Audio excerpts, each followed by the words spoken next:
Good evening, and welcome to Comic News Network. Tonight, we delve into a divine dilemma facing the world of prophecy, an existential crisis for the National Apostolic Revival prophets, who, after decades of confidently predicting everything from political wins to natural disasters, are now grappling with the one thing they didn't see coming.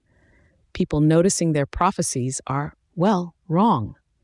Yes, in what can only be described as a celestial oops, the NAR prophets are finding that their hit rate of accurate predictions is as spotty as an overripe banana. The faithful are starting to ask the kind of uncomfortable questions that make a prophet long for the simpler days of, the world will end in 2020, 2021, or maybe just after lunch. And who can blame them? After years of watching prophecies fail to materialize with all the reliability of a Windows update, the public is getting a bit skeptical. But as it turns out, where there's prophecy, there's a workaround. Rather than addressing the obvious issue, like maybe asking themselves if predicting the future is harder than it looks, some NAR prophets are branching out into alternative methods.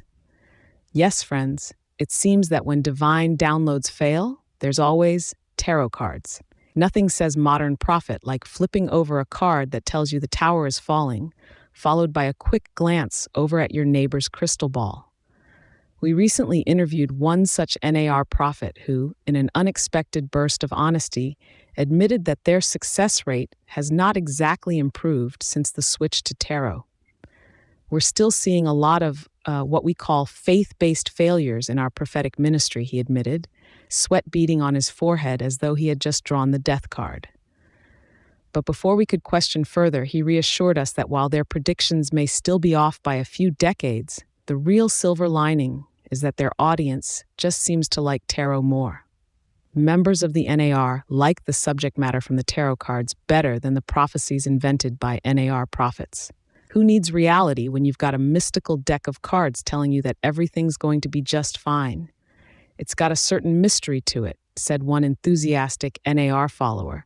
And honestly, at this point, I trust a shuffled deck more than I trust a heavenly vision. Well, if you can't predict the future, at least you can predict what the Hermit card means, right?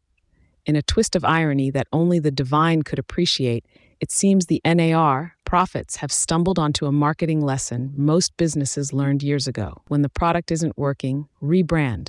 And what a rebrand it is. With the colorful tarot cards taking center stage, we can only imagine what's next. Will they start mixing in astrology, maybe a little palm reading, or perhaps even a magic 8-ball to spice things up? As the line between faith and fortune-telling blurs, one can only wonder how long this trend will last before the next prophetic pivot. Maybe they'll end up predicting sporting events next, though if their current track record is anything to go by, we wouldn't place any bets. And that's the mystical truth for tonight, folks. Remember to check your horoscopes before bed and tune in tomorrow for more divine diversions here at the Comic News Network, where we're 100% certain that at least some of what we say is probably true.